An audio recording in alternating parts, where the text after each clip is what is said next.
Hello, everyone. This is Marita, one who catches lightning, with the Path of Ish podcast, Walking with Our Shadow, where we share ancient indigenous teachings of remembrance, all so we can walk and learn how to walk a path of radical self-love. Hello, everyone. It's good to welcome you back into the circle here at the Path of Ish, as we walk with our shadow and we remember. Today's topic that has come into the circle to be felt, talked about, witnessed is the subject, the emotion, the verb of overwhelm. Overwhelm, I'm sure you are familiar to the feeling of being overwhelmed. The verb itself is described with the object as to bury or drown beneath a huge mass. It is to defeat completely. It is to give too much of a thing to someone, to inundate.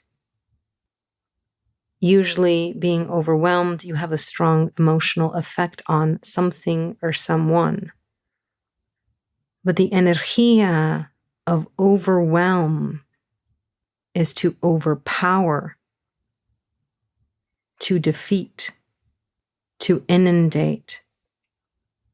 And we live in a time where this technique, this action, is being used as a way to bury knowledge.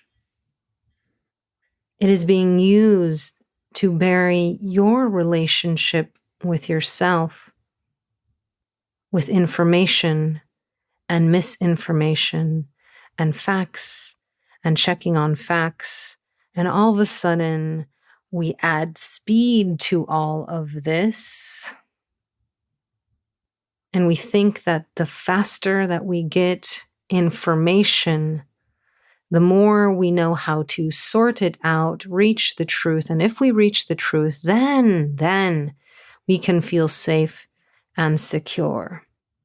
But the speed and the technique is precisely to keep people distracted and away from building a relationship with their most intimate self, their body, their mind, their essence, to keep them off the path of radical self-love and to keep them distracted, exhausted, so we don't even dare to dream the impossible dream. Why has this energia come in to be spoken of? I was meditating on the topics to share, and this did not come up as one of the original topics that I was going to work with or share with or learn from in this circle. And yet it kept coming and coming. It kept overwhelming me, one might say. It kept being persistent. It wants to be acknowledged, not just in our bodies as human beings, but in our bodies as societies and nation, and what is happening in the world right now, and how, yes, it is being used as a tactic as well. So just let's take a moment to acknowledge our overwhelm. So many times we are trying to define, refine, fix things that we don't allow the elephant in the room to be the elephant in the room. We try to make it a giraffe or something. We must face it. We must face it in our society.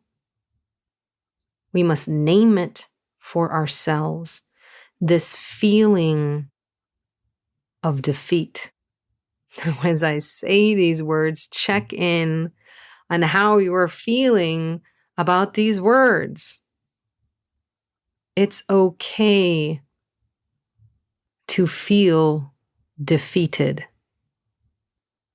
This is coming from someone who has been called very competitive and likes winning at things. I've been playing sports all my life, and I play to win. Or I play to excel. Or now I play for the joy and the love of it. I'm just even happy if I can move these days. But the reason that I say that is that competition is an energy, energia, and it ties into overwhelm.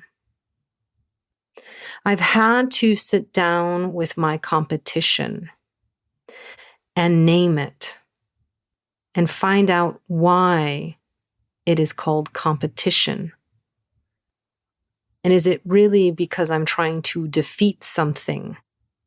Competition begs the question, am I trying to overwhelm myself and whoever I think my opponent is? In this case, as a person who has a tendency of doing a lot, it's made me step back to make sure that the drive behind my doing is in competition. That thing that I've been doing for so long, that drive isn't trying to overwhelm even me. And so I've been learning to pause. I speak about the sacred pause many, many, many times and in many ways. And the reason that I call it sacred is because it involves breath. Breath is life. Life is sacred. And you, as the being taking that breath, are pausing to remind yourself of your sacredness. If I can pause and remind myself of my sacredness and come at these words such as drive and competition and the need to know that is in Western society and the need to consume, then I can name overwhelm as part of that energy. And can I learn from this, acknowledge it, so that I now approach things from a different energy? People are trying to create new things all the time, but they're using old blueprints.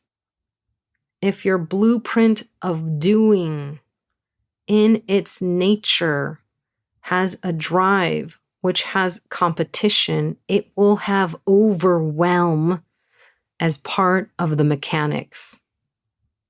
So if you're trying to create a new practice or learn something new, if you do so in the way that you have learned other things, it becomes a challenge sometimes to see the change or the results, especially if you are judging them with old ways and ideas and blueprints. We have spoken a little about the representation of multiple lenses and cultures and ways of being. The reason that I present these is for you to have the possibility of something different, a different way of being and doing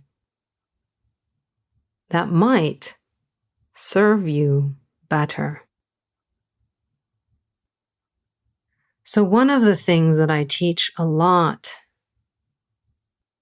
is the untangling of the self. When we speak of a path of radical self-love, there must be acceptance. For acceptance, there must be truth. You must be able to look at yourself without judgment, not out of competition because you will be overwhelmed, but with curiosity and compassion. If we are able to take sacred pauses, approach the unknown and known with curiosity, then the next step is to have courage to do something or be something different. It changes things. It changes the mechanics of how you work. If you are trying to walk a new path, to learn a new way, the old tools that you are used to getting you through or by will no longer work. You must sit and learn how to learn again. I've had the amazing opportunity to be taught in many traditions, from many lineages, and to be a student, official student, which is a little bit different than just going to classes. And one of the things that I'm always asked is, please leave your knowledge at the door. The reason is not because they want the absence of my knowledge. The reason is that they are asking, will you sit as a student? Will you sit not knowing even how to learn what you are about to be taught? It's not that they want to cut away this knowledge or bury this knowledge. They are simply asking, can you make room for yourself to not know? Instead of saying, why don't we pile on this information and overwhelm you? So as we go along the circle with these topics and these energias that have asked to be witnessed, to enter into the circle, to be spoken about, one of the asks is, can you make space for something new and unknown and not bring your habits of learning that will only get you so far? And maybe you will not be able to grasp what is really being taught. This is something that I always invite, just as I have been invited, my students to have the curiosity and the courage of the unknown, to sit, for those of you who know the directions, in the south, for that is the place of the student. And yes, we are always learning, we are teaching and learning, and for many of us, it will just be a lifelong cycle. We will always, no matter what your title might be always in the south, willing to truly listen. I've done a lot of training with salespeople. I've worked in the food and beverage industry for a very long time.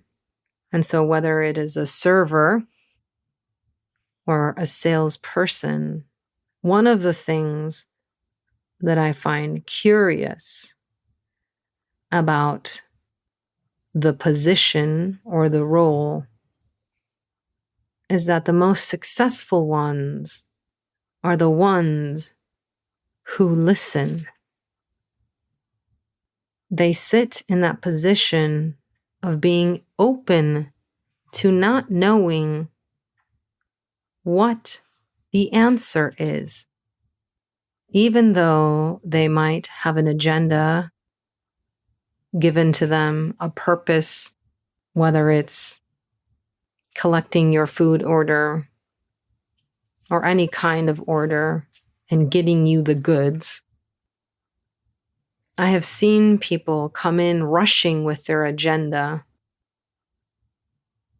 not making space for the person they are in front of, not even recognizing them as a being who is carrying many things. And they just add, they overwhelm. And it's a tactic. Sometimes people then are out of place and overwhelmed, and so they go ahead with whatever agenda you have. But there are others who leave their wisdom at the door and listen. Truly sit and learn from the person in front of them, even though it might be an exchange that is short or long. They make space to recognize the sacred being in front of them, not as an object, their agenda, not as a goal. But these are people who, whether they have been taught this in this lifetime or in others, work from the energy of circle to bring people in to learn, to listen, and create something better together. This isn't the only place where I've made this observation. I've made this observation many times when people, even before you're done telling them a story, are already solving your problems. If you are a fixer, then you will be in fixer mode. And the way that you are dealing as you take on this information so you don't feel overwhelmed is to fix it for that person. And maybe they're not even asking you that. If we operate from old ways, we cannot create something new. And as we have established, overwhelm is part of the makeup of how our society has been created, how we as people sometimes, if I could quote, air quotes right here, communicate. And many times the goal of achievement is part of it. To achieve an agenda or a purpose. And if it's your friend spilling their guts to you, you are trying to either fix it for them, but many times you're trying to fix it for yourself. I have learned now that if I pause, and first of all, I ask permission from this person, do you have time or space for this? I need to talk this out. And then I tell them, I don't need you to fix it for me. Or they might, if they're conscious and know we have established that this is how we are relating to each other, might say and pause after they listen, would you like me to just listen, or do you want me to fix this? Give you suggestions. And this is something that I have learned how to be in relation. And I've had to learn this because even though I was taught encircleness, there has been a part of me that has acted in a way to survive because of who I am, because I live in a society whereby I do not check many boxes. I'm outside of them. I sometimes even on forums just write in things because they don't have that in a box to check. And so out of that need, that primal need to not feel overwhelmed or conquered, I have acted. And so today, I invite you, as we do a small meditation, as we take our 3 breaths, and we're going to invite the energy of overwhelm, not to overwhelm you, but to speak to you, to show you, to be a mirror, to show you how you've acted in certain ways or how things in your life right now are overwhelming you, and to provide an opportunity to just witness when overwhelm has been used as a tactic, even if it's communication. And what is the agenda behind it? What is the drive behind it? And can we just name it in our life? Can we name it and feel it and look at it? And from there, know the only way to present something different in our life is to open ourselves to a new possibility. The only way we can open ourselves to a new possibility is to name what our current situation does not allow. And so let us do our meditation.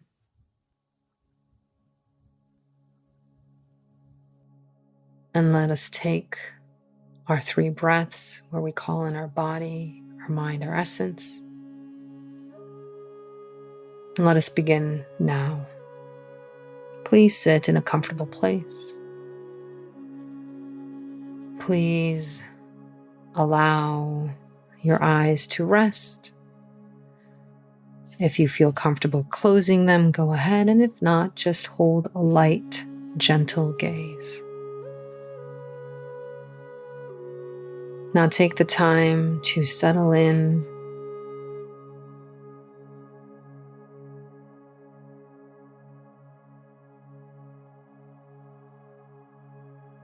And as you settle in,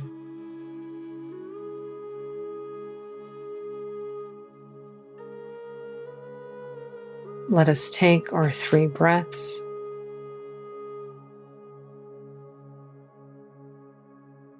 Let us begin now, in and out through the nose, bringing our mind into this time, into this space.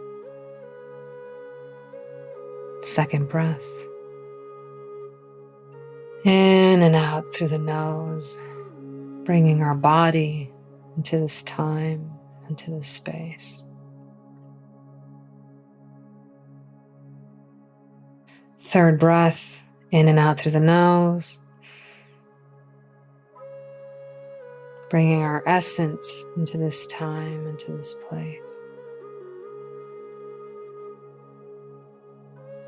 With these 3 parts, we humbly approach Mother Earth and ask her for a root to hold us through this exercise, through this exploration of this feeling, this tactic, this communication this energia of overwhelm.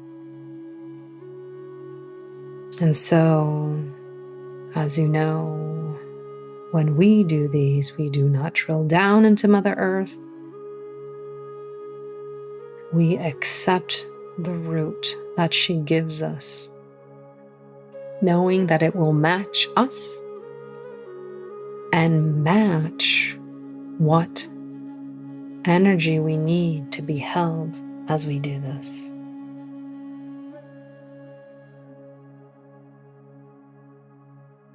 So with that,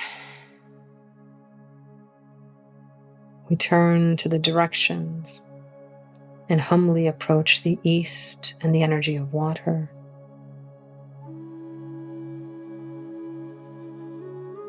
To open up this circle, we humbly approach the south and the energy of fire. To open up this circle, we humbly approach the west and the energy of wind. To open up this circle. And we approach the north and the energy of earth to open up this circle as we call upon the guardians above, below, and on this plane to open up this circle.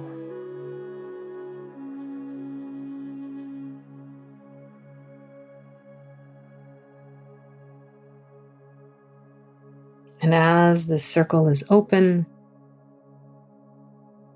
you're invited to invite your three parts, your body, your mind, and your essence, into this circle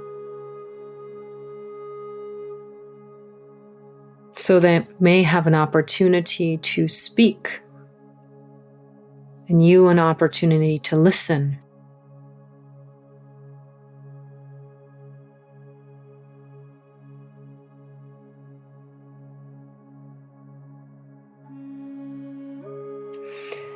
And so what we will do now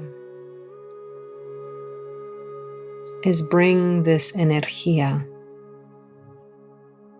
and we're going to walk it around the circle. And the reason we are going to walk it around the circle is that we're going to ask the directions and the elements to teach us about overwhelm in their own way.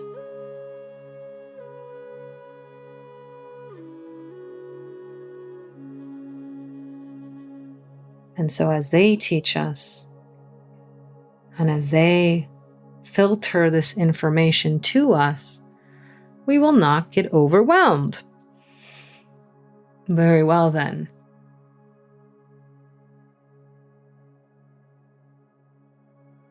If you are feeling uncomfortable, just take a breath and settle back in. And we humbly approach the east to teach us about overwhelm. The east is that energy of new beginnings.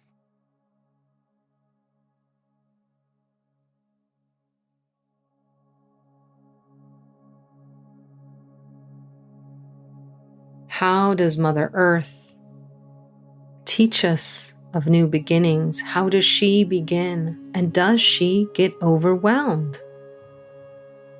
There are a lot of things happening in the world. And when spring begins,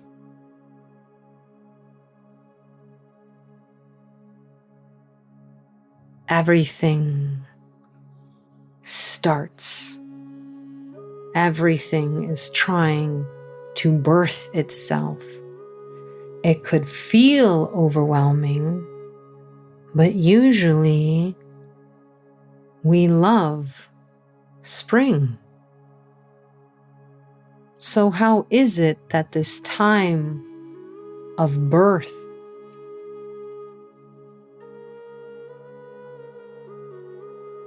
can feel calming to us versus overwhelming?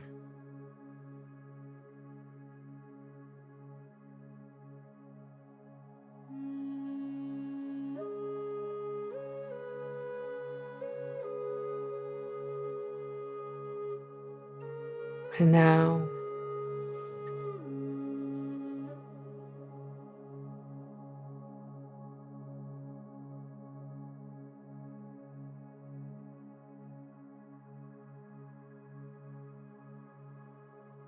we thank the East for this information. We thank water for teaching us about overwhelm, how sometimes overwhelm can feel like drowning, and how does water deal with resistance.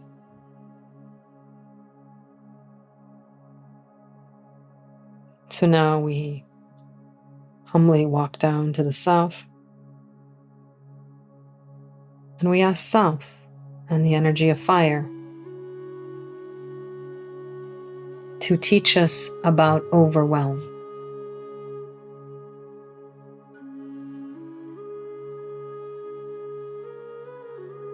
If any of you live in high fire season areas, I'm sure you have your own stories of fire and overwhelm.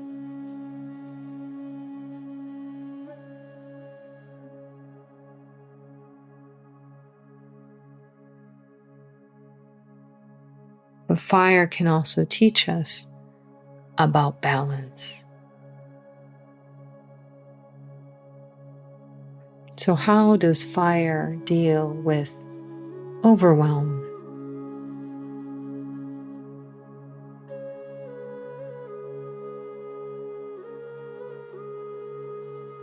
And then we thank the South for this information.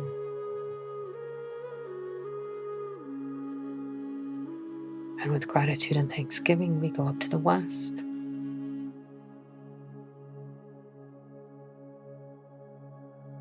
And let me tell you, I'm recording on a very windy day. It's so windy. I'm sure you can hear some of it. The trees are bending over. The bamboo is completely bent over.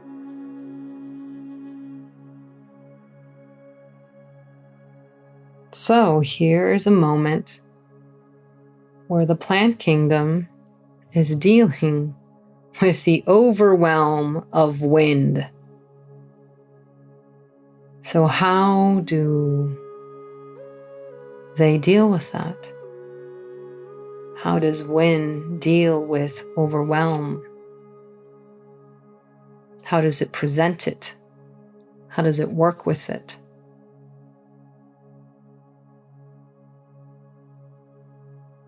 How do other kingdoms work when wind is overwhelming?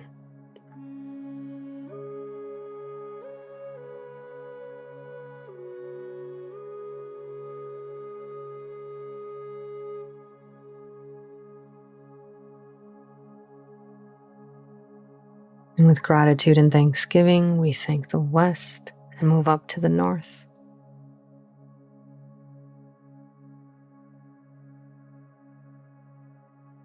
And ask the North, the element of earth, which reminds us of our vessels,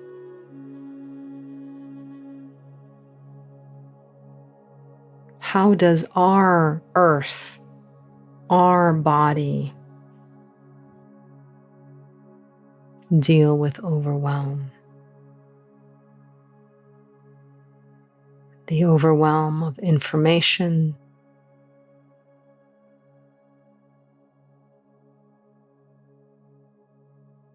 how does Mother Earth deal with the overwhelm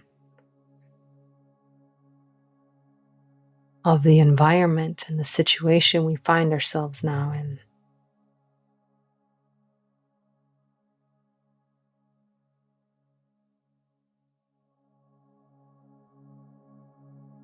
Once you have your information, with gratitude and thanks, we thank the North and move back to the East as we bow to the circle, to all the elements, to all the directions, to all who have held us. as we give gratitude and thanks to this energia of overwhelm that was here not to overwhelm us, but to be witnessed so that we might learn and acknowledge how it feels, how it is used, and the possibility of forming an intimate relationship with ourselves so well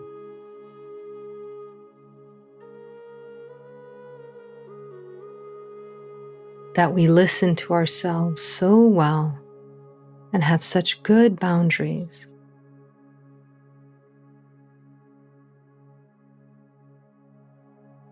that when the wind is blowing strongly, we do not lose our center and feel like we are drowning, and we allow others to overwhelm us.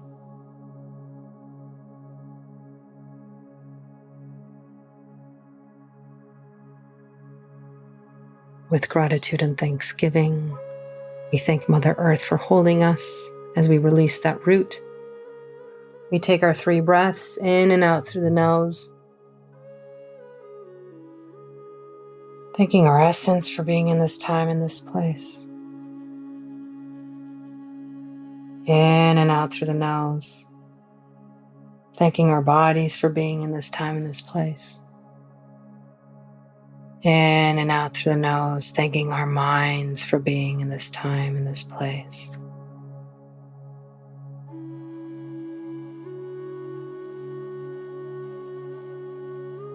With gratitude and thanksgiving to all my teachers, to all my guides, and to this energy that wanted to be witnessed so that we might learn more about it and learn more about ourselves. Thank you, thank you, thank you, thank you.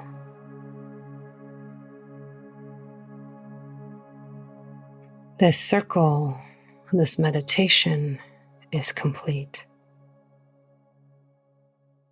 With gratitude and thanksgiving for all who have listened, I invite you back next week, the next time that we open up this circle, as we speak about many topics and things, as we do small pláticas, meditations, and opportunities to really learn, to remember, to explore how to walk the path of radical self-love with our shadow. This is Marita, one who catches lightning with the path of Ish, wishing you all remembrance. Once again, it is with deepest gratitude that I bow to you for joining me on this podcast, this episode, this circle, this plática, this meditation, this remembering. I hope that you have stayed curious. I hope to see you in the circle again next week. So make sure that you like or follow.